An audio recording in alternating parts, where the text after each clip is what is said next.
И я задам очень женские вопросы. Особенно эти вопросы поймут те, кто уже рожал детей. Ребенок священен? Да или нет? Ребенок — это чистая проявленная жизнь. Вот станьте здесь, вот в этом месте. Мы все имеем этот опыт. Это абсолютно физический опыт. Этот опыт не имеет отношения к человечеству. Любое животное, любое, собачка, кошечка, муравей, когда он маленький, он вызывает невероятные чувства. В нем очень много живет еще Бога, очень много Духа Святого. Или, другими словами, очень много жизни, очень много дофамина. И вот здесь, пожалуйста, постойте вот в этом состоянии. И Алла с Надюшей, и все вы постойте в этом состоянии, что вот ребенок священен. Вот я такое потрясающее, замечательное, маленькое существо, которое, может, еще не умеет 100% разговаривать, ходить. И еще очень-очень маленькое. Почувствуйте невероятную любовь к себе, которую испытывает ребеночек. Он еще не испорчен, не сломлен. Он так любит себя. 100. Пишет вот, а если мама меня не хотела, а если мама хотела сделать аборт, а если мама меня не брала на руки? Мама хотела сделать аборт, и мама его не сделала. На чем мы держим внимание? Каждая из присутствующих здесь женщин, конечно, очень-очень стесняясь, но может признаться себе, что хотя бы 1 минуту в своей жизни, когда узнала о беременности, она думала, рожать или не рожать. Может быть, это был не первый ребенок, может быть, наоборот, первый. Но многие мы испытывали этот, И когда мама поделилась со своей дочкой, с дуру поделилась, что я не хотела тебя рожать. Или, может быть, она и говорила ей в сердцах: «Фу, зачем я тебя родила, отродье этого урода, ты такая же, как твой папа, как твой отец, ты такая же, Господи, зачем я тебя родила». В этот момент, когда она проклинает вас и так не любит, в этот момент вас спасает то, что вы живая. А раз вы живая, то 99,9% этой женщины благословляют тебя. Они стоят, эта душа этой женщины стоит на коленях перед Богом и молится, чтобы вы были живы. А это ее травмированная часть, как Юнг называет дракон. Да, это страшно, это страшная, ужасная часть нашей мамы. Но на чем я держу акцент? Я чем лучше, чем она? Я не могу ей до сих пор простить, что она не хотела меня родить, и я вообще в своей голове не держу эту странную идею, что она, твою мать, меня родила. Что я тут пишу, я до сих пор, мне уже 30 лет, не знаю, я уже, сексом занималась, арбузы ела, водку пила, а до сих пор, этой суке не простила, что она не хотела меня родить. И тот факт, что она меня родила, никак ее не компенсирует, никак. Или не брала меня на руки. Да, смотрите, я не оправдываю, я же вам, с этого начался мастер-класс. Есть 2 части внутри вас, та, что ведет вас к жизни, и та, что ведет вас к смерти. Если вы держите внимание на том, где она вас не любила, где она вас не брала на руки, она хотела сделать аборт, если вы на этом держите внимание, вы всю жизнь будете в страдании. Это ваш выбор. Страдать или не страдать.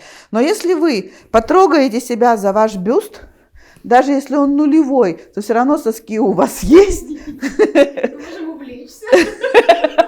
Если вы потрогаете свое тело и обнаружите, что вы таки живая, то может у вас родиться какая-то, идея и благодарность, что она вас все-таки родила. Что она вас, тащила на себе 9 месяцев, рожала. И вы все-таки пришли в этот мир. И то, что вы женщина, и то, что вы имеете сознание, и то, что вы покупаете мастер-классы, Это все результат того, что вы живы. И это ее подарок. Живы, здоровы, социальны и умеете пользоваться ресурсами. Это 4 задачи, которые должна выполнить мать перед ребенком. Больше она ничего не должна. Все остальное должен отец, а все остальное должны сделать вы сами и мы сами. Так что, вы продолжаете настаивать на этой части программы? Вот здесь вы можете чувствовать, как ребенок себя любит, как ребенок себе желает счастья. И вот из этого состояния, вот что ребенок священен и ребенок себя любит, из этого состояния ребенок смотрит на маму и любит свою мать. Ребенок точно не желает себе смерти. Мы потому любим детей, что у них гормонов смерти нету в теле, у них только гормоны жизни. И когда мы вдруг встречаем ребенка, который нам не нравится, посмотрите, этого ребенка, в него уже попали программы смерти. Это очень редко бывает. Чаще всего эти вот налюбленные, напуцканные, замечательные, такие напитанные дофамином дети, довольно такие морды. Кто-то улыбается такой, кто-то серьезный, как у нас на Кипре был, такой красивый, серьезный пацан, такой, ездил на колясочке. Но когда ребенок наполнен любовью, когда ребенок маленький, он наполнен любовью к себе.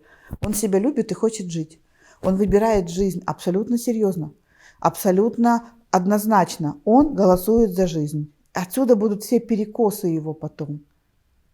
Но сейчас мне важно, слушайте, пожалуйста, включайте свое сознание. Это есть внутри вас, понимаете? Это часть психики, где ребенок любит себя, и ребенок выбирает жизнь, это есть внутри вас.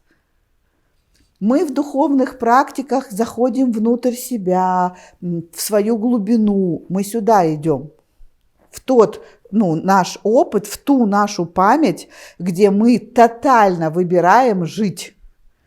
Это есть внутри меня. Я хочу просто, чтобы вы туда зашли. Я могу вас туда провести, провожу, а вы останетесь, получаете этот опыт. Когда вы один раз туда прошли, больше, никаких наслоений вам, никакие наслоения вам не помогут туда не пройти. Больше не будет преграды. Еще раз, не надо забывать ничего плохого, что она вам сделала. Просто соединитесь с этим опытом. Дело ведь не в том, что она вам плохо сделала, а в том, что когда она сделала плохо, вы выбрали смерть. Вы решили умереть. Помните, я говорила, что почему не решаются наши проблемы? Потому что дело не в том, что она нас испугала, или нас не брала на руки, или хотела сделать аборт, а мы согласились умереть. И у нас есть части, которые согласились умереть, и от этого нам больно. У нас есть части, которые согласились жить, хотят жить, и есть части, которые согласились умереть. И это делает нам больно. Я могу пойти дальше и сказать, что мама, как наш самый лучший друг, учитель, что это душа, которая согласилась показать нам нашу травму, с которой пришла наша душа в эту жизнь. Это если пойти очень глубоко уже в экзистенциальный опыт, в опыт духовности, что у нашей души, у нашего такого прекрасного мячика уже было темное пятно, где мы согласились умереть, где мы согласились не жить. И мама нам лучше всех на свете засвечивает. Никто так не засветит, как мать. То место, где мы согласились умереть. И она это делает с очень большой любовью, с очень большим уважением. Ее душа с очень большим уважением к вашей душе. Она не влияет на ваше решение, жить или умереть. Если вы захотите умереть, она вас убьет. Она будет вам говорить гадости, она будет вас забирать энергию, она будет вас проклинать. Вы будете только это и видеть в отношениях с ней. Она будет делать все, чтобы вы видели то место внутри себя, где вы согласились умереть. И она это будет делать всегда. Ваш лучший друг, мама.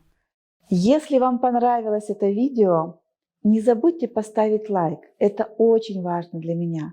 И подпишитесь на мой канал. Каждую неделю выходит 2-3 новых видео, и вы всегда можете быть в курсе всех новинок. И уверена, ваша жизнь будет меняться к лучшему.